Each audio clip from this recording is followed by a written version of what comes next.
And we are live, as my good friend Nick Perrette would say. Welcome back, everybody, to episode 256 of Behind the Tool Belt. Thank you for joining us on this Wednesday edition. Today, we have another special guest. Stay tuned, and we will be back after our short intro from our sponsors.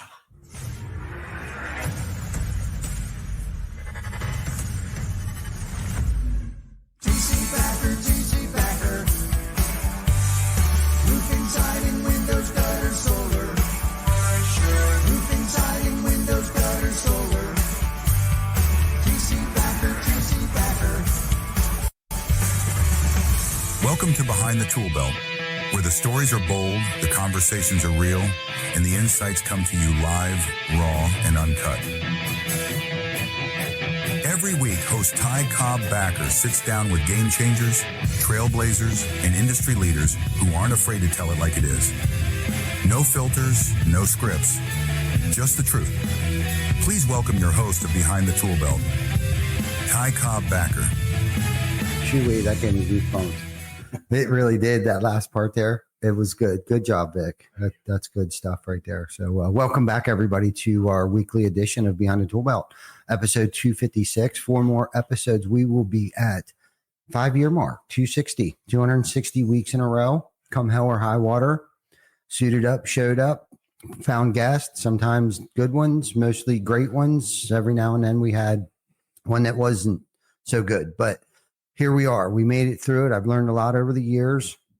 The live, raw, and uncut version of this, I think most people that do podcasts do an edited version. They record it, and this has been live every week, no matter how I felt, no matter how our guests felt. Most guests, I don't think anyone's ever backed out.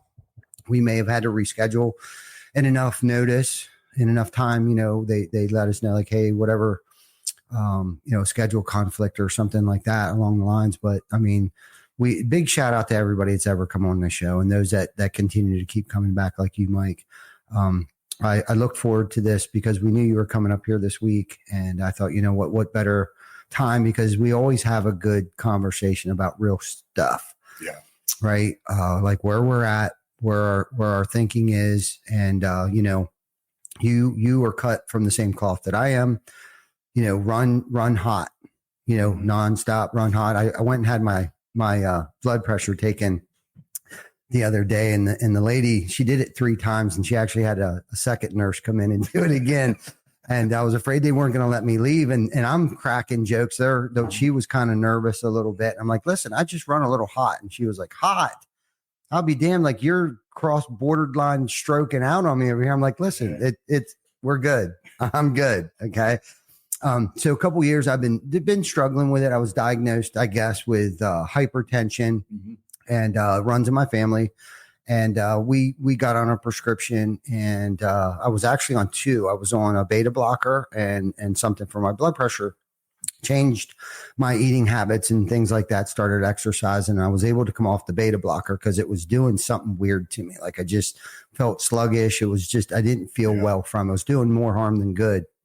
And went on this, doubled down, actually, I should say, on my exercising and what we eat, how often I eat, when I eat, what time of day I eat, right? That plays a lot in it for me anyhow, because if I eat real late, it kind of kills my metabolism. Right. You know what I mean? Laying in bed, snacking and stress eating and shit like that. And I'm still guilty of that, but not as often as not as much food that I consume. But anyhow, just trying to take care of myself and doing this week in, week out, no matter how I feel. Right. I think that was the point that I was trying to get to. There are days that I just don't want to suit up and show up. And Vic and I were testing the sound out, and I was talking about, just acting as if I was on a podcast for a minute. And I was talking about, get off your dead ass and do something about it, especially when, the days you don't feel like it. Yep. Right. There are days that I just want to go home and hide under the covers. Right. Like, just don't do it. Especially the days that I don't feel like doing it. The days I don't feel like working out are the days I have to do it. The days that I don't feel like taking care of myself or family business or professional business, I have to double down on those days. Mm-hmm. Those are the days I have to double down, because it's going to be there. It's going to veer its ugly head tomorrow. It'll still be here. Now I feel even worse. Now I feel even more overwhelmed because I didn't deal with whatever it was that I needed to deal with today. And I think so many people procrastinate and they're kind of like, oh, there's always tomorrow, right? Yep. There's a time and a place for that. There's a time, there really is a time and a place. And I guess I'm of that hustle culture, right, wrong, or indifferent. Yeah. You know, I'm known for burning the candle at both ends and just going in at it and working myself to death. And I think there's a time and a place for that too.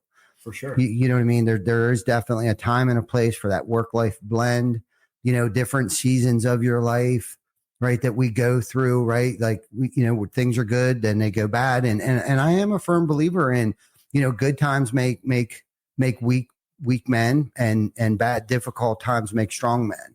And that's kind of something that I've tried to, you know, relay to my children. Mm-hmm. You know what I'm saying? My Jacob, 33-year-old Jacob, is an entrepreneur. He's a tattoo artist. And if one thing that we see eye to eye on is good work ethic, there's not many things that we did over the years. He probably felt the same way about me as I did with my dad. Yeah. Right. Like I despised him for a long time, but now he's one of my biggest mentors, right? Because of his work ethic and nonstop work. And the day that I stop working on something is probably the day that you're putting me in the ground. So I believe in hard work. It's who I am. It's what I do. It's what we do. It's who I am. It's what we do. Right. Yep. And I think there's a lot of people out there trying to figure out how to get, like, too busy trying to figure out how to get out of work instead of just putting the work in. Right. Yep. Especially on those difficult days. And there was many days that shit has hit the fan here at the office where it was like, I man, if there was a day that I was not going to get on this podcast, today would be the day. You know what I mean? Like, just got the worst news. You know, I got to compose myself, get my shit together, drop to my knees a couple of times. Like, God, please remove this from me for a minute. Yeah. You know what I'm saying? Give me the strength and the courage to move forward with whatever the outcome is. I'm sure there's something that we're going to gain from it, right? New insight, a lesson learned, a new standard will be born. Yep. Right. There's a gap in the system. Yep. You know, and I think that's kind of what we want to touch on here a little bit is the standard. Yeah. I mean, it's funny that you say that. Like, complacency is where, for me, it's a terrible place to be. I mean, absolutely terrible. And the days, it's funny where you hear motivation, people are like, I'm just not motivated. And motivation, I've heard it's, you know, talked about many times, and motivation is just, you know, it's bullshit because it's there some days, but when it's not, like you said, the days you don't want to get up, you don't want to do the gym, you don't want to do your daily routines, the things, those are the day where progress is made, is getting up and getting it done. And I struggle with it on a daily basis. I'm like, I don't want to do this today. I just don't, especially when you're in the grind and you're building stuff and you're working and you're just tired and you're just like, I just don't feel like doing it. And sometimes you just got to sit there and you just got to be like, well, I know what happens when I don't do it. So get your ass up. Yeah. Let's go. Right. And progress is made through those days. Because the days that you feel good, that are the easy days. Yeah. Oh yeah, I feel good today, blah, blah, blah. And I'm doing the thing. But today I didn't want to do it. We know we have to do it. Yeah. And even if it's whatever it takes, yeah. You know, I've listened to Goggins and he's like, man, I'd sit on the edge of my bed for 30 minutes before I put on my shoes, like talking myself out of going running. You know what I mean? It's like, it doesn't matter what it takes to get there. Just get up and get it done. Something. It might not be the best workout, might not be the best whatever, but at least we're making progress and getting through that. And that is where I feel like that's where diamonds are made, man. Yeah. That's where success is built. Yeah. Right. That's where self-confidence is built. That's where low self-esteem is smashed. Yep. You know, in those days where you're lacking the faith, the courage, the strength, the motivation is the days. And, you know, and on the opposite side of that spectrum too, you know, the days that where it feels like everything's going good and that we're starting to get this figured out, that's when you actually need to double down as well. You know what I mean? Because you can't, again, you'll become complacent. There's never really no time to coast. There's no destination. You know, I mean, you know, no finish line, I guess. It's a journey. Yeah. That we're on here, at least the mission that I know you're on, the mission that I'm on. Yeah, we have a why. We know what we're fighting for. We know that there's battles. There's going to be some won, and some lessons learned. I don't look at them as losses. You're either winning or you're learning. Yeah. Right. Yep. And we got to look at it as, what are we, why is this happening to us, but why did this happen to me? But why is this happening for us? Mm-hmm. Baker was talking about that a little bit yesterday. When things pop up, I've conditioned myself. It might not be my first 2.3 second thought, right? But about 2.7 seconds after my first initial knee jerk thought, I start thinking, okay, why is this happening for us? When you can think like that, like you might not see it right there and then at that exact precise moment, but that's where KPIs are born.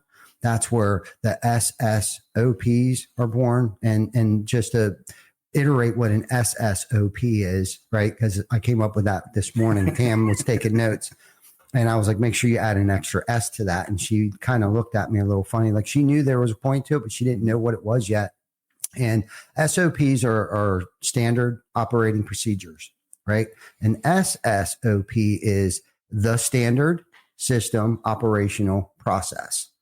And that's what we have here. The standard is what the standard is. And again, not just individuals, but entire companies can become complacent.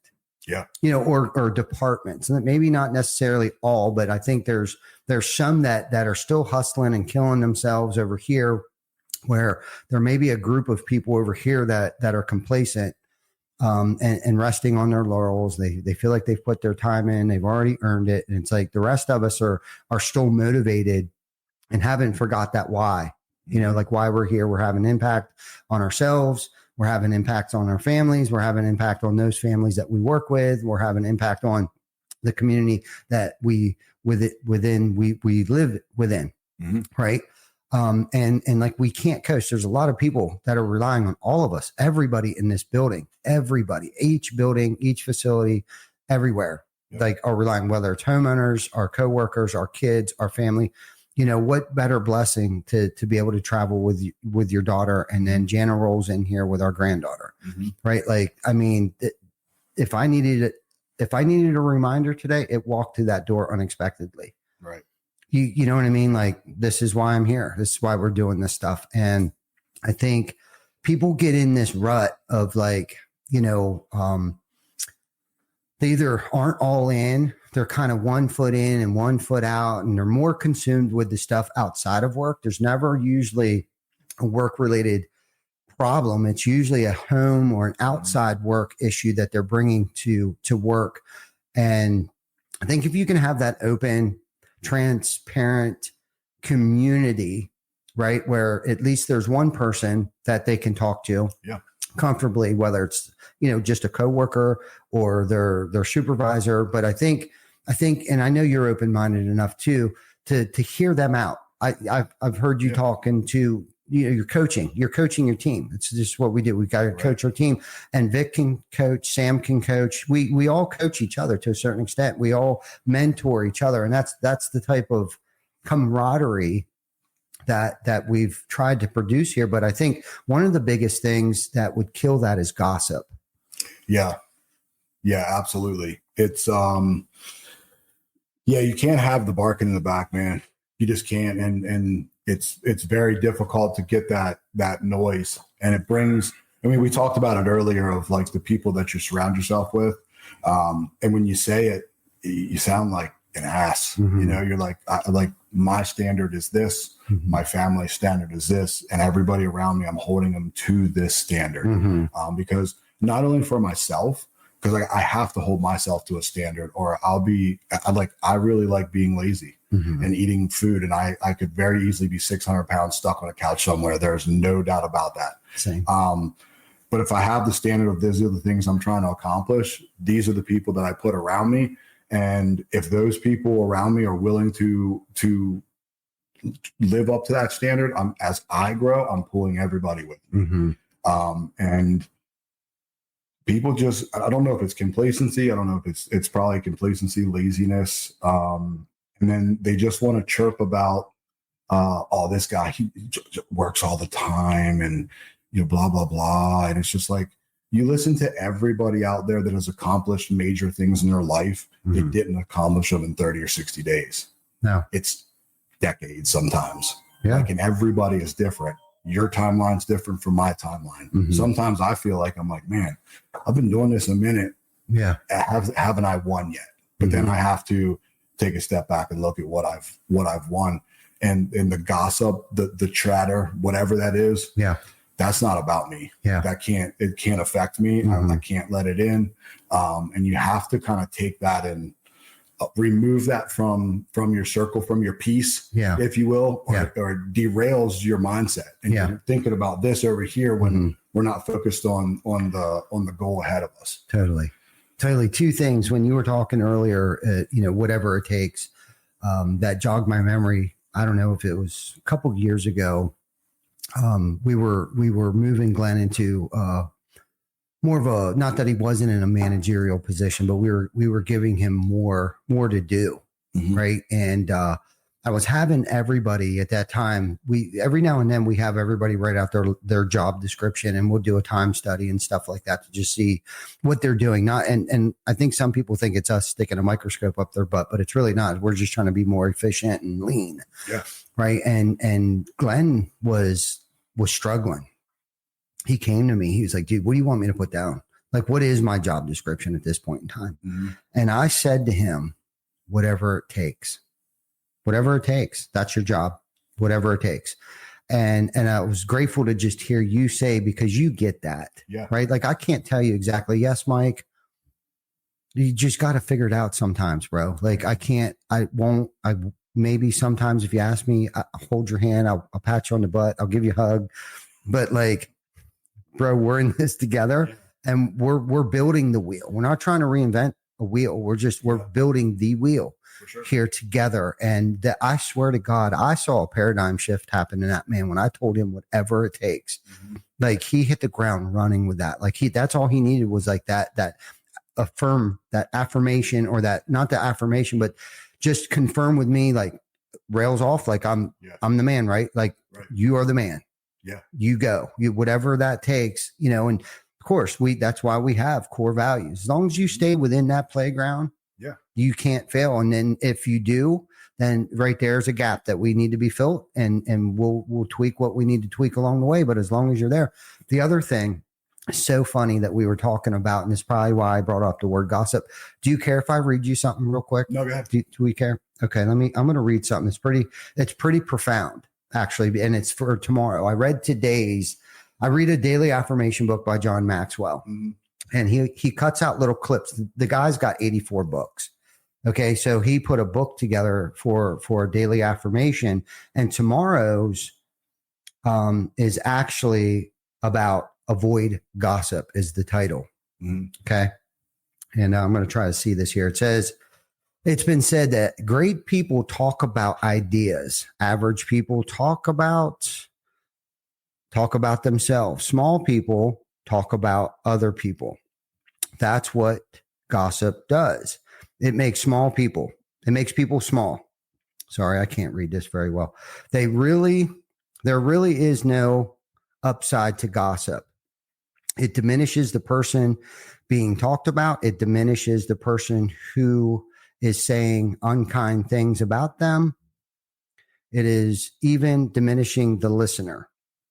That's why you should avoid not only spreading gossip, but also being a recipient of it. If you stop people from unloading gossip on you, it will make you feel better about the person who's being talked about, as well as about yourself. Besides, whoever gossips to you will gossip about you. British Prime Minister Winston Churchill said, when the eagles are silent, the parrots begin to jabber. Good leaders are like eagles. They soar, they inspire, they fly high. They don't talk just to hear themselves. They don't vent about someone to others to make themselves feel better. Sorry, I can't see. I should have brought the book out here real quick. I'm almost done now. If they have a problem with a person, they go to that individual and they address the issue directly. Never through a third person. They praise publicly, they criticize privately, and they never say anything about others they wouldn't want to hear. They wouldn't want them to hear, because they probably will. Now, that's from the book, The 360 Degree Leader. Do not engage in gossip or allow anyone else to draw you into it. Okay. I'm guilty, totally guilty, but I'm grateful that I read this, because that's the person I'm trying to be. I'm trying to be that eagle, right? I'm trying to praise publicly. I'm trying to criticize or scold or discipline, whatever, privately. Do you know what I mean? I'm trying to be that person. I'm trying not to talk about myself. I'm not trying to talk about other people. I'm trying to talk about ideas, solutions, things of that nature, right? Like being a part of the solution and not the problem, right? And I think a lot of that starts with my mindset. And this is what kind of stinks too, because what can also cause gossip is my ideas. And I have to be cautious, because not everybody's on my side. You know what I mean? And that's the thing that kind of sucks. And we talked a little bit about this before the podcast. It's like, life's too short for me to surround myself around people who don't encourage me or don't get inspired by being around me, because not only just that, but I want to be encouraged and inspired by those, and influenced and encouraged, and inspired by those that I'm surrounding myself with. And there have been people that when I have spoken to them, or I had conversations where I've just felt so drained after the conversation. It's like, you're asking me for help, but you already know everything. But then you go and just do it your own way anyhow, which is okay to a certain extent, but don't ask me for help. Or if I see you struggling and I'm writing your paycheck, like, I'm not trying to be control freak or dictatorship, but it is also my job to make sure it gets back on the rails too. Yeah. But if I can't work with you and critique what it is that you're doing, then what kind of relationship is that? You know what I mean? It's almost tiring. No, it's 100% tiring, and it's crazy. Like, some people just can't critical think maybe. And I mean, critical is probably not the right word to put in front of it. But like, think on their own. Mm-hmm. You have to micromanage every step of everything they do. And that's tiring. Mm-hmm. That's super, super tiring. I'm the kind of guy, like, I've learned from adversity and mistakes. That's how I learn the best. Mm-hmm. Unfortunately, that's how I learn the best. Yeah.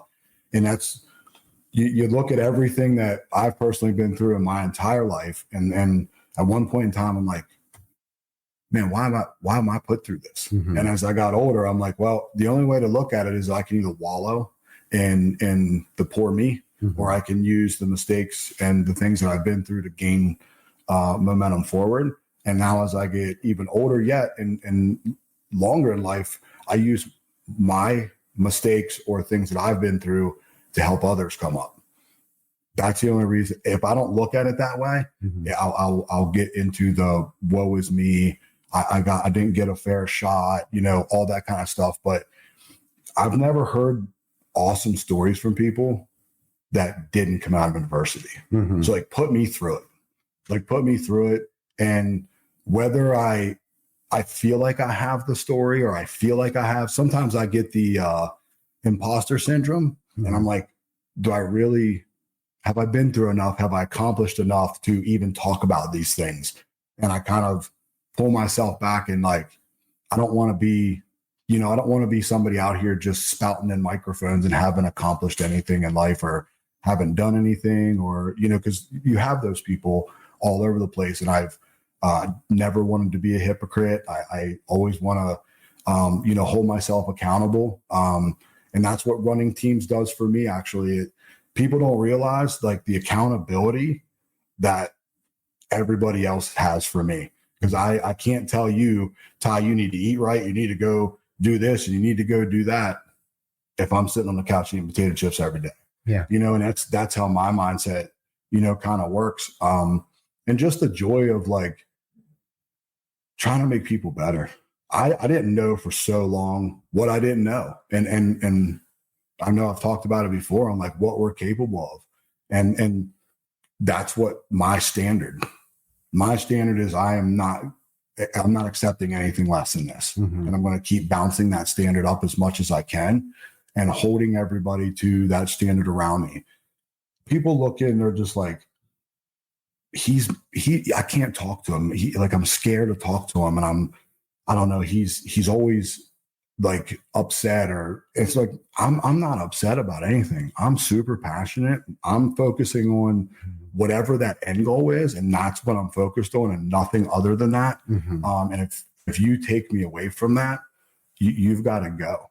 But if I'm giving you a hard time and I'm holding you to a higher standard, it's because I give a shit. Mhm. If I don't care what you do and I'm letting you over here, that's when you may need to be like, I don't think he cares. I don't care. I won't spend 2 seconds or the breath to have a conversation if I don't care. If I'm having a conversation with you and I'm pushing you to be better, or trying to help you become better without telling you what to do, but just, hey, like, this is what I've been through. This is what's worked for me. I've had hours worth of conversations of people in this company with, this is just what I've been through. This may help, it may not. And people are like, well, this has really helped me try to get through these things. That's the only thing I'm trying to do here is if I can do it, I know anybody can do it. So I have to keep getting better so everybody around me can keep getting better, so we don't ever hit that ceiling. Mhm. Because if we ever hit that ceiling, we've already got those people coming up and they're like, oh, what? We're not winning anymore. Now what? Now they're going to move on. Mhm. Totally. And eventually that's probably going to happen. Because I mean, I don't know. Maybe I'm 90. I'm still trying to get better. I don't know. You know what I mean? Yeah. But always going to try to learn so I could always keep bringing people with me. Mhm. And those, you'll find the right people that want to be inspired, that want to be pushed. And I don't think we as a society push each other enough. Yeah. I think we need to push everybody. We should push everybody to be better at all times. I mean, that's what would make, the world way better of a place if we all had higher standards. And at least for my setting myself at standards, that's what I've found. The difference of where I was even a year ago to now is different, and I've got a long way to go for sure. Mhm. You know what I mean? But just that of like almost exactly a year ago, well, that was, probably 75 days, almost 75 days before that, I started 75 hard. I was almost 300 pounds. And I'm like, dude, I'm done. Mhm. Like, I'm sick and tired of this. I got a good frame. I'm 46 years old.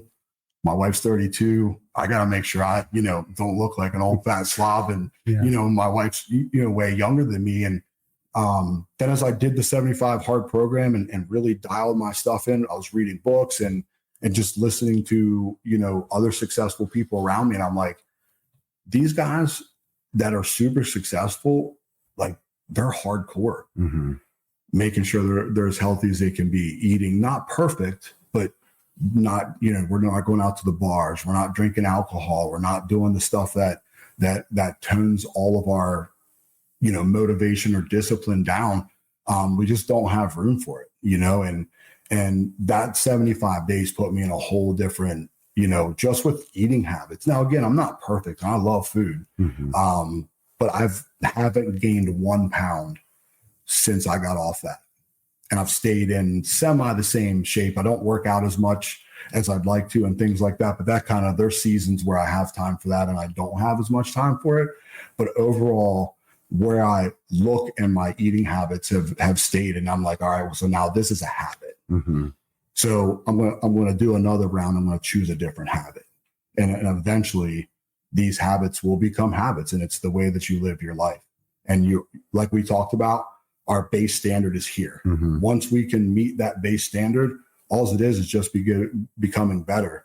Even if it's, a small percentage or 1% a better at a time, you're still going upward and you're still making progress. But you got to find out where this, that line is, that standard for you is, and what you want to accomplish. And you just got to go and be willing to put in the endless amounts of work that it takes to get there. Yeah. And I think over time too, it doesn't appear to be work anymore. Like you said, it becomes a habit. It's not really, it's a habit. It's a lifestyle. Yeah. It's a lifestyle change. And man, you said so many good things there. That and we want to be able to motivate people, and it's tiring for those that kind of sit on the sideline and ride on the coattails and stuff like that. And I've been through the ringer. I've kept people around me entirely too long, but it's kind of like, I hear the same thing too, where people don't want to knock on my door, not want to ask me questions and stuff like that. And it's like, I'm kind of not flabbergasted by it. Not that I have like an open door policy, but like text me real quick, make sure I'm not in a meeting or anything like that. I'll always carve time out, and I might seem irritated. And I said something to Amanda this morning. It's like, I'm not irritated with you whatsoever. Unfortunately, you're just catching a little fumes from whatever it was that I was inundated with at the time. But give me 2.3 minutes to kind of like change gears real quick and listen to what it is that you're saying to me, so I can actually hear you. But I think once people get to know us, they know what our purpose is. Like, we're not mean. We're driven people. We run hot, continuously run hot, and want to see others around us succeed too. And I like how you said that, like, if I didn't care about you, I wouldn't push you. Yeah. When I stop pushing you is when you really need to worry. All right. Like, I saw something or I'm tired of, that you're not willing to put into work. And this is thing too. Right. And I understand the imposter syndrome, and just for the record, Mike, if for any reason whatsoever, you wouldn't be on this podcast if I felt like you were a phony and haven't had an impact. There are a lot of people out there that are either on stages or have a podcast or a radio show host or whatever that hasn't experienced or ran multiple crews or led people, there's just too much of that out there right now. And one of the main reasons why you're on here is because you're not that individual. You have impacted many lives and continue to, and doing that self-improvement, right? Like, you have to continuously work on yourself, because whether it's an ego or pride thing, it's like, I can't have this thing outgrow me. For sure. Either, right? Because once we get there, and it's kind of like, when I'm done putting the work in on myself, that's where the leadership stops. That's where it ends, right? So you got to continuously educate yourself, continuously push yourself, continuously find different ways to improve your physical appearance, your mental state, right? Mental toughness, read books, listen to podcasts. And what's cool about this? No one's going to give this stuff to us. I'm not saying that you don't give me good feedback on like who you're listening to or what. One of the first questions I start asking people when I run into them, like I ran Hunter, came to visit us at Top Flight. The first thing I asked him was, what are you reading right now? Right? Like, I want to know what he's reading. Right. You know what I mean? Like, and he gave me a couple of suggestions, and I asked him that a couple of years ago when I first met him at a Revolt retreat. And he said to me, the first book, he said it was Relentless by Tim Grover. You need to read that. Okay. I listened to the entire book on the way home from Gatlinburg, Tennessee. The whole way. I mean, I didn't stop. I only stopped to pause to stick my foot straight up Lauren and Glenn's ass after I listened to it, because it had me so fired up. Because again, that was the standard. Standard is what standard is. I'm trying to think of the other book that he recommended to me, but my point is, like, we have to continuously keep growing. There's 3 books, 3 daily affirmation books that two of which I start out first thing in the morning with. I read Ryan Holiday's Daily Dad. I bought one for my daughter, Mackenzie. It's not just for dads. It's for anybody that's a parent. Super good book. I shared it with Amanda this morning. It's very neutral thinking. It's good. It's not one to the left or to the right. It's just he's nowadays he is a, what do you call it, a modern day stoic. Just good insight. If you're in any Marcus Aurelius stuff or anything like that, I highly recommend reading anything from Ryan Holiday. Somebody turned me on to him. I can't remember who, but I've read just about all of his books, right? And applied at least a little bit of something from his books, his literature into my life, right? And I look at these books as basic text, like when I was in high school. Unfortunately, I didn't like school. I didn't excel well. I didn't apply myself. I was bored. I don't know if it was because it was just boring or I was a daydreamer where I was daydreaming out the window. I don't know what the case was, but today, what's cool about this, getting back to the cool part is that I get to be very specific on what I want to obtain, right? What I want to take in, like what small media outlets do I want to listen to? Who do I want to follow? Who do I want to be my mentor from a distance, right? Like Ed Milet's been my mentor for 5 years. He doesn't even know it. Yep. You know what I mean? And ironically enough, a year ago, I hired a coach, first coach I've ever had that I'm actually paying for. Guess who his mentor is? Ed Milet. Ed Milet and Andy Frisella. Yep. He's a part of the something syndicate, the RK syndicate. Yeah. Yep. So he's a part of that. He just got an award this year from Andy and Ed. Oh, wow. Small world, That's right? awesome. Just gave me goosebumps saying that, right? But that's what I know. If I want to be that CEO, right? Because I put that in my signature. Now it doesn't stand for what everybody thinks it stands for. I put Chief Energy Officer in there because I'm the guy that's got to show up every day with a smile on my face, even when I don't feel like putting a smile on my face, and bring the energy, bring the inspiration, bring the empowerment. Yep. Right. And some days I have to keep that door closed. Some days there are reasons why that door is closed. You know what I'm saying? Yeah. But I'm not running home and putting my tail between my legs. And I do try to leave here at a decent time today. I get up, I wake up with Rocket. I hang out with Rocket. My priorities are different than what they were a year ago, like you were saying. You know, even 2 years ago, 5 years ago, 10 years ago, my priorities have definitely changed. I've grown. I've matured. I've identified. I'm on this journey of this self mastery, I guess, as Pedro Koulian would talk about self mastery. You know what I mean? And it's like when you think about that, it's kind of like, okay, I run hot. I know the type of person that I want to be. I'm not who I am, but I'm definitely not who I used to be. Okay. And I know who I want to associate with. Yeah. Right. I need to carve out those that and I need to figure people out too. Like I know who I can spend 3 minutes with tops max. Yep. Right. I love them to death, but I can only do 3 minute increments. Right. And that's okay. Yeah. Right. You know what I mean? But there's other people that I can spend entire weekends with. Yeah. That I just love being around. And you're one of them. Vic's one of them. Chris Baker's one of them. Like there's Jana, obviously. It's been 15 long year weekend that I've been with Jana. Like she's my best friend. We have a slumber party every night, no matter where we are together. We have a slumber party every night. She's my best friend. Right. And life is too short to surround ourselves with people that, I mean, I'm not asking you to be as driven as I am. For sure. I wouldn't expect anybody to do that. Right. Certain people. Okay. Now you might, I just put that expectation out. I expect you to be as driven as I am. I'm good. Okay. Vic, you're not off the fucking hook either, bud. Okay. So, but you know what I'm saying? You are the people that I talk to on a daily basis. Like we have to run at the same temperature. Yeah. Like all the time. Like we have to be. And that's why it's so easy to work with you guys because it's like, it's not really an argument. I don't know if we have ever argued. Have we disagreed on something? Probably, but we both seen each other's side of it. It's kind of like, you know what? Yeah, it does make sense. Let's try it.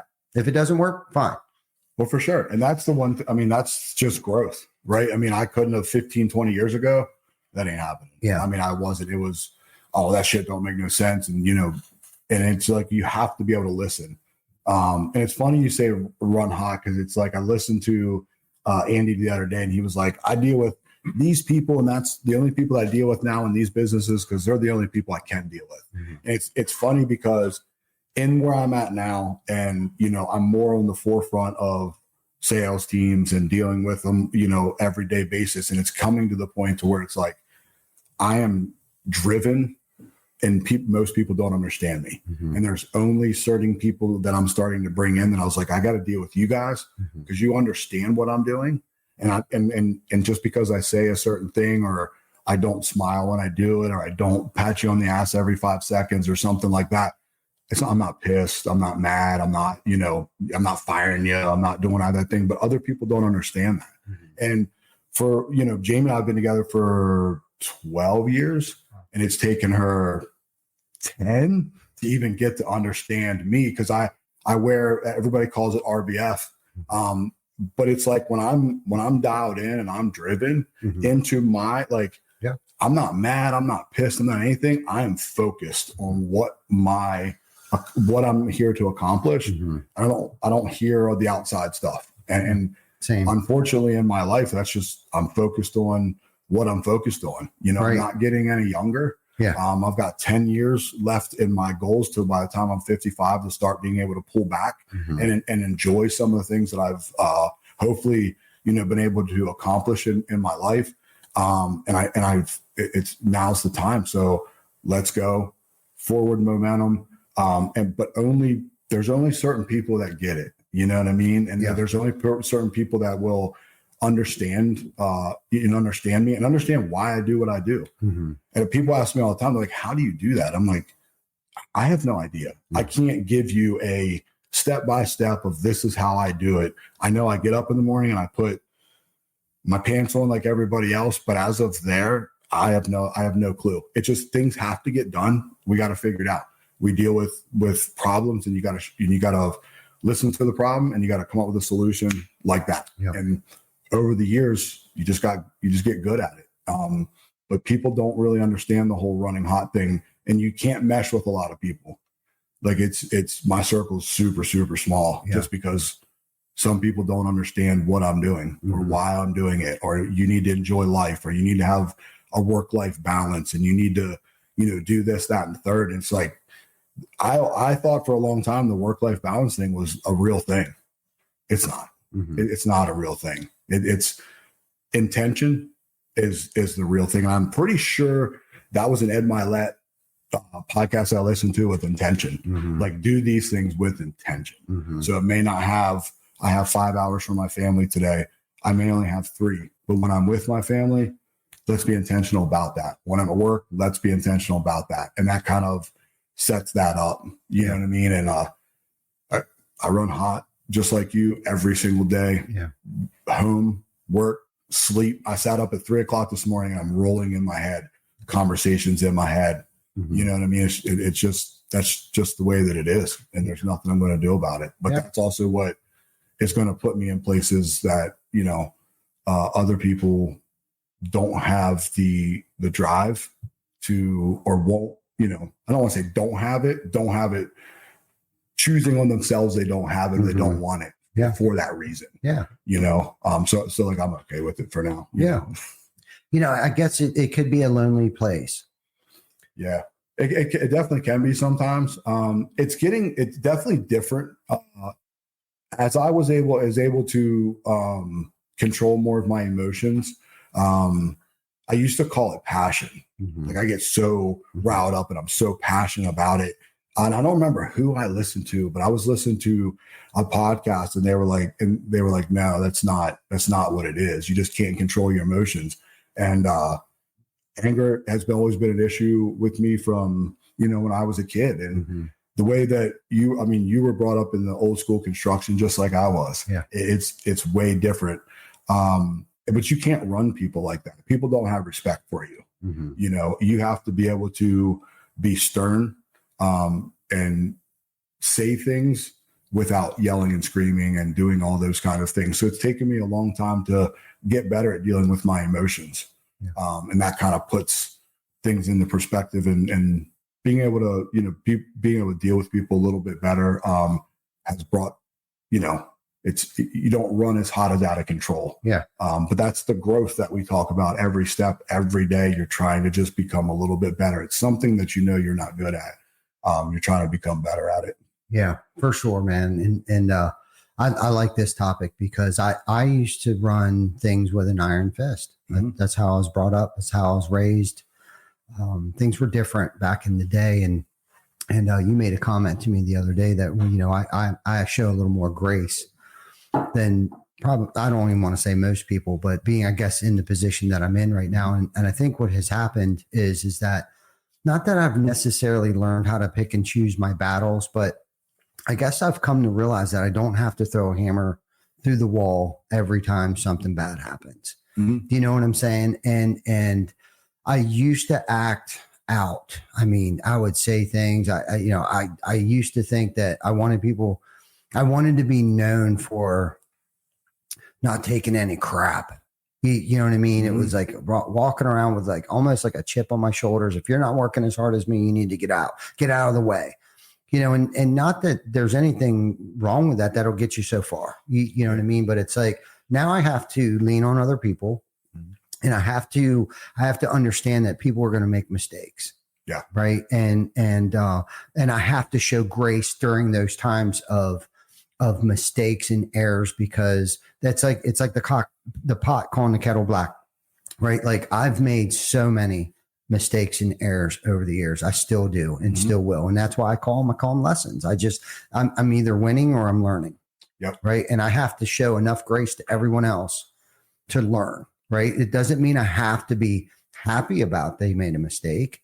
You know what I mean? But there's times that there needs to be a stern hand at the helm during rough seas. Right. And I need to know when to turn that on and when to turn that off. And I need to also know people on which approach I need to take with those people. Yep. Right. Because if a lot of people know that I'm frustrated or upset, I usually don't have to scream or holler. Now, there are times I have to make the comment of like, okay, is this one of those moments that I need to punch a hole through the wall? Like, is that what you guys want to see me do? Regardless if that's a horrible statement to make, but it's sometimes you just got to figure out a way to get your point across without actually punching the hole in the wall. For sure. Do you know what I mean? And not that I have done that recently. And it's been over a decade or so since I think Jana's the one that's known for throwing salt and pepper shakers across the room, putting holes in the wall. Sorry, honey. There's just certain ways. And honestly, how you got to think about, like, how important is it really? Yeah. Sometimes, like, and I got to stop taking myself so damn serious too at times too. Do you know what I'm saying? It's like, and this is like, okay, if they continuously keep making mistakes and errors, then okay, one, was it lack of training? Right? We got to look around and make sure cross all our T's and dot all our I's, right? Was it lack of training? Is it incompetency? Is it lack of respect? Because I think at some point in time, it just becomes that, like, I'm just going to do whatever it is I want to do anyhow, and screw the standard. For sure. Screw the system, screw the operation, screw the process. Yep. Right? Yep. Like, but you got to identify that first. Do they have a learning disability? I talk about this all the time, and I'm empathetic for that. Right. I totally get, like, I learn a little bit differently than most people. Right. And I think you and I probably learn the same way. And I don't know if it's the way that we were raised or what the problem is. Some people you show something one time to, and it doesn't, you could just tell them how to do it and they can just go do it. But me, it's kind of like, let me see you do it. Okay. Give me the hammer. Now let me try it. You know what I mean? I'm that kind of, I need that kind of teaching to be taught that way.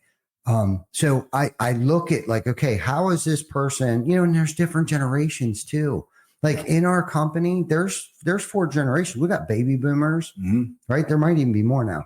We got baby boomers. Okay. We got the Denny's, the Howies, we got the Vicks that are right on that cusp of Gen Z, Gen Xers and baby boomers. Regardless, they still fall within that time frame of baby boomers. Yeah. Okay. We got Gen Xers, we got millennials, we got Z's, and I think we're even coming up on Y's.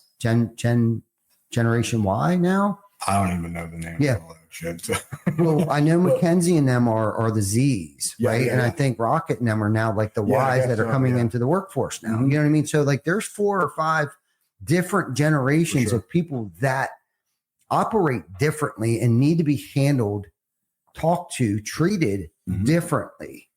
Right. And figuring that out. And that's some of this self-mastery that I'm talking about. It's like, do I really even care about people? Yeah. Yes, I do. Okay. Well, then I need to know, not only do I need to learn how do I tick, but how do they tick? What motivates them? Because it's not always money. It's not always money. Yes, money helps. Money's great. Money's everything. But, like, the environment in which we live in, I think, is more important than anything. Yeah. Okay. And this is the thing. Most people will stay in a shitty situation because of comfort. For sure. And then would rather stay in a horrible relationship, knowing damn well that it would be the best thing for them to do is leave that relationship, but will stay in it because of the fear of being alone, the fear of rejection, the fear of that remorse, that loss, that fear of loss. Okay. And those are all the same feelings that we feel when we get demoted. There's a pivotal transition, even if it's good transition, even if it's good growth, even someone's pushing me, there's always this fear factor and like, oh my God, they're taking this. Like they get complacent and they get stuck in this job security thing. And it's kind of like, well, because, and this is the thing I had learned, right? Like if I do everything, I know it's going to be done right. So I thought, okay, but then I need to learn how to let go of some certain things. And this is where it's kind of like where the grace started to come in. Right. A little bit for me was like, I need to let them make mistakes because that's how they're going to learn. Hopefully it's not very costly. Okay. Hopefully we can get through it. Hopefully we can learn something from, hopefully we discover something that needs to go into the KPI, or we need to develop another process, another SSOP. Right. And through that growth and through all of these trials and tribulations of my own self, and I'm sitting here tiring myself out just thinking about all the shit that I actually do deal with on a day-to-day basis. And that's something I had to work on, I guess, is what I'm trying to insinuate here or allude to is that, you know, there's a time and a place to grab the helm, right. And get through rocky seas, but there's also a time and a place where we just need to be empathetic and show grace, because I think, like you said, you'll get much further with grace, but then you also can't go too far with that, because then you can just get taken advantage of. There is definitely a gray line to that. And I mean, Jamie and I are completely opposite sides of spectrum when it comes to, like, you know, I'm hard nosed. She finds the good in everybody, which there's value in all that. You know, it's I can say to her, hey, look, like, you know, this person's, you know, we don't draw a line in the sand. Like, people are going to start taking advantage of things. And that's a line that you got to keep strong. You know, there's certain times where I'll reach out to her and I'm like, hey, I need you to deal with this person in this situation, because I know that they need to be dealt with in a certain way that I may not be able to say things or do things. And I don't want to come off in a wrong tone, you know, or a wrong way. But it's like, you definitely have to figure out how people tick and what their weaknesses and, you know, what are their strengths and how they learn. Training sales guys, not everybody learns the same. Yeah. So that's why I think I've always been like, it's awesome to have online universities and the online stuff, but it's also, you got to have this part of it too, because you're doing somebody a disservice if you're only giving them a computer. If you give me a computer and tell me, learn everything off your computer, get out on the street and good luck. Yeah. I'm probably going to fail at it, because that's not what I'm, you know, how I learn well. But other people can take that and they can run with it. So you got to give everybody, you know, a little bit of both sides of it so they can succeed. And sometimes you do have to be like, hey, is this one of these times like that I need to kind of lose it a little bit for you to understand what's going on? And even though I have kind of like a simple face and look serious all the time, there's definitely a difference into when like this, like, okay, enough is enough. We need to fix this stuff up. And being stern. I've gotten pretty good at being stern, and people know that I'm not yelling and screaming. And, you know, most of the time it's like, they're more of afraid not to live up to my expectations than they are of actually making mistakes. But I've learned that I got to say, hey, we are going to make mistakes, and it's okay. It's going to be okay. We're going to work through those moments. I've got good at fixing mistakes, you know, so there's really nothing that I'm worried about if somebody makes a mistake that I can't fix. Yeah. So let's make them early. Let's learn from them, and we're going to be good to go. And it's still, I feel like sometimes I put a lot of pressure with expectation on people. And I've sat and had to think about that in the moment. And I'm like, I'm not willing to not put those expectations on you because nobody else is. So do they really care as much as I do? Because I want you to be better. Yeah. And it's not only sales, it's not how many you sell, it's in everything that we do in the outside, because sales and what we do, it all coincides with our life. If we're better out here, we're better in here, and vice versa. It all goes together. And I had an issue the other day where somebody came to me and they, you know, were saying, you know, somebody was afraid to talk to me. And I thought, to go back to like, I'm like, dude, are you being too hard again? Here you go. Like, you know, and I had to work through that. And I was like, you know what? No way. Like, I haven't yelled, screamed, punch holes in walls, flip things over. And years and years ago, I've done those kind of things. And I'm not willing to back down my standard because you're uncomfortable because of my standard. Because if you're willing to get in that uncomfortable space, that's where the magic happens. Yeah. And it goes back to what you were saying. They're willing to stay here, whether it's a bad situation or not, because they're comfortable. Mm-hmm. But in the uncomfortableness of whatever you're dealing with or whatever you're going to do, that's where things happen. That's where magic happens. The same way as the days that you don't want to do the thing, because that's where progress is made. Yeah. And that's what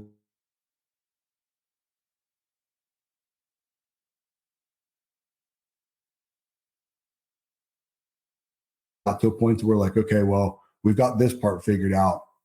Let's go.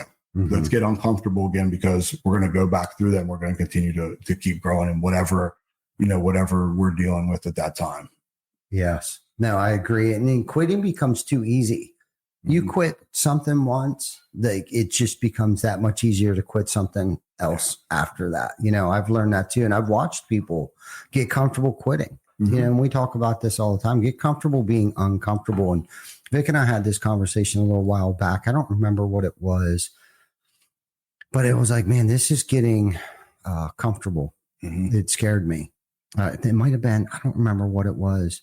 It was about the show. And, it's like, okay, well, that scares me a little bit. Months earlier, I was like, when is this ever going to get easier?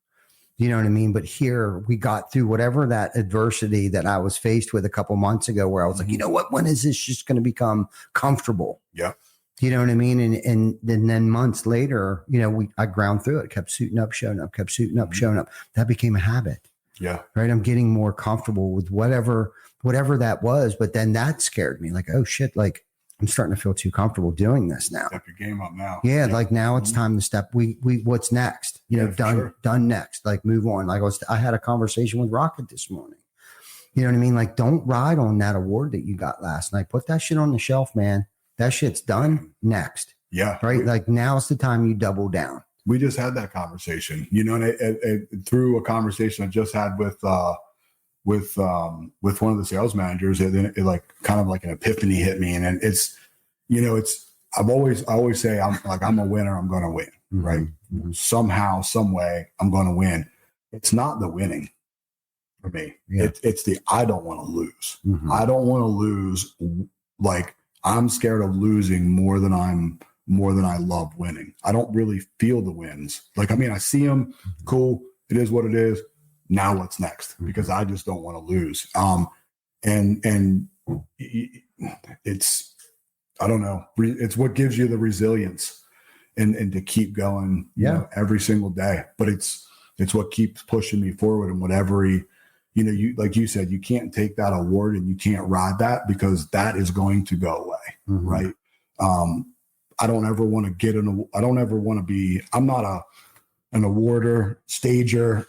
I'm good with the backside. I'm good with the hustle. I'm good with that. I don't need to be front side of anything or pats on the backs or anything like that. And I think some of that comes from, because I don't ever want to take this thing and just be like, I made it, mm-hmm. because then you're done. It's over if you've made it. If people say, what's your end goal? I mean, my end goal for now is here, mm-hmm. but I know it will be what's next after we reach this part, and what's next after that, and what's next after that. Because complacency is scary. Yeah. Like it's definitely scary for sure. It is a scary place to be, and that's not where progress happens. For sure. You know what I mean? In that comfortable state that we may feel at times. Now, don't get me wrong. I love a good Sunday morning. Don't waking up in my house, you know what I mean? At home, being at home, like this past weekend was great, but I didn't sit still. You know what I mean? We got things done around the house. We accomplished it. Actually felt like Saturday felt like 2 days in one, because of the amount of stuff that we got done, because I haven't been home. I felt like for a minute on a weekend, had a whole weekend. There was a couple of Sundays I actually got home on a Sunday, but this past weekend was just, it was good. But when you were saying about the awards thing, I think it was last year or 2 years ago, we ended up going to Austin, Texas. A group of us went down there to receive our Master Elite President's Award down in Austin. Last year they booked out. I don't know how they book out, but if you don't like sign up for it the year before, like it like they run out of space. So last year we weren't able to go for some reason because they ran out of space. So it was our first year that we ever went to. We've been Master Elite for a minute, but somehow we were able to get down to Austin and participate in the ceremonial activities, right? And we dressed up nice. A group of us: Vic, Tina, John, Sandy, Glenn, Heather, Jana, myself went down there. And no sooner we got off the stage, I'm already like texting Brad, like, what do we got to do next year? Do you know what I mean? Like, done, next, great. You guys hold on. It was just, they didn't even have our award there. It was the same award everybody was taking a picture with. And months later it was mailed, or Brad might have brought it to the shop months later, our actual crystal. It's a nice award. I love them. Don't get me wrong. And it's good to use for a homeowner. When they come in here, they say, oh my gosh, you got triple excellence award 3 years in a row. Yeah. That's what we do. That's the standard. You know what I mean? That's just what we do. Like, I'm not looking forward to that award to celebrate the moment, right? Because unfortunately, I can't. Like, I'm already thinking as I'm walking upstate to receive this award. I'm already thinking about next year. Yeah, I'm already thinking about like, well, what can we do to better this? What did we do wrong? You know what I mean? Like, what could we do to perform better at a higher level? And like, this is it. Like, that's just the triple excellence. Fortunately, they've changed some things. So we have some other things within, the, I don't know, within, being a master elite, there's different layers now, levels to that we can succeed in. But like, I think that's the thing. It's like, yeah, what I did 10 years ago don't mean anything. And when you come across those people that state like, that's how we've always done it. That's the problem. Yeah. This is how we've always done it. Right. For argument's sakes, there may be a time and a place to use that statement. Okay. I can't think of one off the top of my head right now, but I'm sure there's something like, yeah, that's just how we've always done it. But I think that's within that's where the problem lies. That's you being complacent, being entirely too comfortable, riding on your laurels, and no wonder there hasn't been any growth. Yeah, we've been in business for 50 years, but that's the way we've always done it. Well, that's probably why you've stayed at that monetary value, that value that you guys stayed at. I'm not saying it was wrong. Yeah, but there wasn't much growth. You've repeated the same exact day over day over day over day. So you don't technically have 50 years of experience. You have 1 year of experience repeating the same exact thing over and over and over for the past 49 years. So I always take that into consideration. When someone says I have 30 years of experience doing something, I always kind of like dissect that a little bit and ask them questions. So like, what have you actually done over 30 years, right? Like, have you just had 1 year of experience with 29 days of repeating? That's how we've always done it. Over the past 29 years, because technically that's not 30 years of experience. Have you evolved with the times? Have you evolved with the technology? Have you evolved with the new technologies and products and things that have come out, just like AI right now? I don't use it every day. Like, some people like can't work without it right now. They've already ruined themselves. Like the GPS in my car has. I think we talked about this the other day. You know what I mean? Like, I can't go anywhere in the country without the GPS anymore. I'm ruined. Right. Like, I even forget like the 3-digit numbers on a highway, right? Like, I know 81, the odd number, 2-digit odd numbers run north and south. The even numbers run south, east to west. And like the 3-digit odd, I think, is a bypass. But like, I have to think about this. Like, I forgot because the GPS is ruining. Well, I'm afraid for me personally on my day-to-day activities that if I'm using ChatGPT, and I'm not saying there isn't a huge place for it, you know what I mean? Whether it's editing editing videos and creating SEO blogs and stuff like that. Because if you're not, and this is my point is there is a huge place for it. But I guess my warning is don't use it to the extent where it's going to mush your brain. Yeah. Where you don't know how to think for yourself without asking ChatGPT how to fucking tie your shoe. Okay. But for SEOs and marketing and writing things for stuff like that, editing videos, content, stuff like that, if you're not using it for that, you're not probably doing the amount that other companies are doing already. It's a tool. Yeah, it's definitely a tool and a resource that if you're not taking advantage of that tool now, and if you haven't already, probably for the past 24 months, you're probably not being noticed on Google. Right. You know what I mean? But if you're not capable of evolving with the times and stuff like that, yeah, we used to have people write our blogs for us. Would I say that's how we've always done it now? That would be dumb. Why would I still have people writing blogs for us? Right. When ChatGPT or some form of AI is producing 100 times, 100x the amount of blogs that is going out everywhere across the internet right now for our company. Do you know what I mean? Yep. So the experience that we have, I can truly say and feel confident in myself that, yeah, I got 30 plus years of experience in the industry because I've evolved with it. Yeah. I've changed with it. Did I like some of it? Not all the time. Right. But I've been open-minded enough to get company cam, whatever the case might be. You know what I mean? When GAF came out with the HDZs, how stupid would it be of me to say, no, we're sticking to natural shadows. I grew up with the Timberline. Yeah. We're only sticking with the Timberline and organic felt paper. Right. We're not going to use a synthetic. I mean, that would just be our competition or our worthy rivals would be outshining us tenfold by now. If I was that simple and thought that narrowly, you know what I mean? Like you'd be dust in the wind at this point. Absolutely. So you got to evolve with the times, with the change, with the technology and the products that are out there today, and continuously searching for the next. Do you know what I mean? Yep. You got to keep your eyes open and know what's coming next. I can't think of anything right now. AI is the biggest thing that might be the next, .com bubble. I don't know what the hell, if it's going to make the world come to the end, to the end. That some people are thinking like ChatGPT is going to no longer, Vic's got to have a job and we won't need.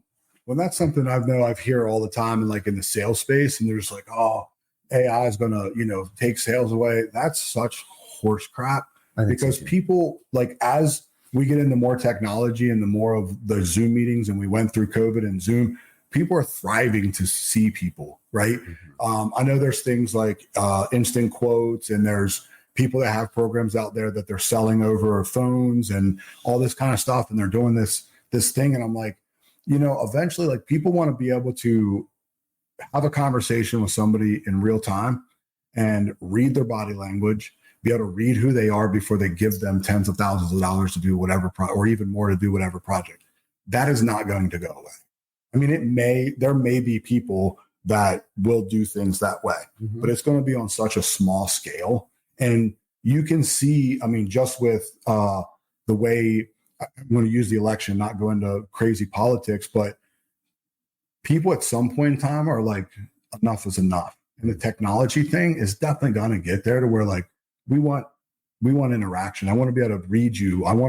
I've had conversations with you, and I'm like, there's things that I tell people and talk to people about in person. I want to be able to read the body language. I want to be able to read who they are, look them in the eyes. And that's never, ever going to go away. I have more conversations in a grocery store now than I ever have in my entire life. And I look super mean in a grocery store because I want to get in and get out. But, like, people are having conversations. Hey, the tattoos, or hey, this, or hey, that. And you have a conversation with people. And I don't, that's never going to go away. Yeah. I mean, I don't want to say never, but at least for a very, very, communication very long time. is never going to go away. No. Face-to-face communication is never going to go away. Now, having said what you said too, there will be a group or generation of people that would want to buy a roof online. Of course. So we have to accommodate that as well. We have to have the tools and resources to be able to provide an instant quote. Yes. For people because some people don't even like to go to a car dealership. They go shopping for cars on Sundays because they don't want to deal with people because that's how those salespeople might interact with people when they come onto a car dealership. Sure. You know what I'm saying? But, so you need both. You need to have an online presence so people can check prices and do this and do that and Kelly Blue Book it and all this stuff. But that's also for a lot of car dealerships, say like there's really no room to negotiate anymore because everybody knows what the price of everything is. So the margins are slim. So that I don't want to say it's ruined because people always need automobiles. Yeah. So there will always be used and new car dealerships, always. You know what I mean? There just always will. But how they have to conduct business today has to be different than it was 5 years ago. For sure. Do you know what I'm saying? And that's what I'm talking about. That's my point. Like, if you're not keeping up with that, that's why a lot of these, Dover was like the capital, the used car capital. When you go up 74 now, it's not like it used to be, is it? And I think some of that has to do with because of not evolving with the times. Yeah. You know, or maybe COVID, I don't know, the lack of vehicles. I don't know if there's like this lull where there's a lack of used vehicles to sell at the auction or what. I don't know, but they did something wrong. Well, if people don't have to travel to go out and look, we're going to go look for cars today. Yeah. We can do it online and your car dealership is there and you have all the stuff and they make the phone call and they're like, hey, they can see everything there. And then now we've made our decision. We're going to go here and buy. Right. Mm-hmm. And sometimes with car lots, you don't even need to, you can buy over the phone. They'll deliver it to you. Right. Almost like an Amazon of cars. But if you don't have that and you're expecting in 2024 for people to drive out, and there are going to still be people that do that. Yes. I drive through car lots on Sundays because I don't want to deal with salespeople to look at things. Yeah. It is what it is. Yeah. But if you're expecting that to happen, that's your only business, that it's definitely going to put you out of business because those times are not gone, but they're way less because everybody's busy. The creature comforts, the Amazons, it's at my fingertips. It's an Amazon world today, man. And that's you. And like you said, whether you like it or not, I'm not a fan of the Amazon. I'm not a fan of those things. But it's just the times and you have to stay with those times to an extent. You know what I mean? And if you don't, you'll be pushed to the side and it won't be relevant any longer. Exactly. Billboards are still useful. Digital marketing is definitely, if you're not doing it, but there are still some things. And for argument's sake, sometimes if you don't leave the basics, you don't have to go back to them. There are basic things, core values, whatever it might be, traditional ways of marketing, and getting yourself out there. But the combination of both is definitely the way to go, regardless of what it is that we're talking about right now. It could be marketing, could be anything. Yeah, it could be anything, anything. So anyhow, it's 1:25. So I feel like it's got to be over an hour. I don't know exactly what time we started. Hour and 13 minutes into it. Okay. So let's wrap this up and get everybody back to work. Thank you guys for joining us, hopefully on your lunch breaks today, especially you TC backer people up. I'm just kidding. Just kidding. But Mike, thank you for everything. I'm going to give you public recognition right now. I appreciate that. Thank you, brother. Thank you. Okay. Thanks for having me. You're welcome. And thank you for everybody. If you haven't liked, love, subscribe, share it, put in the comments a topic that you guys might want us to talk about next week or weeks to come.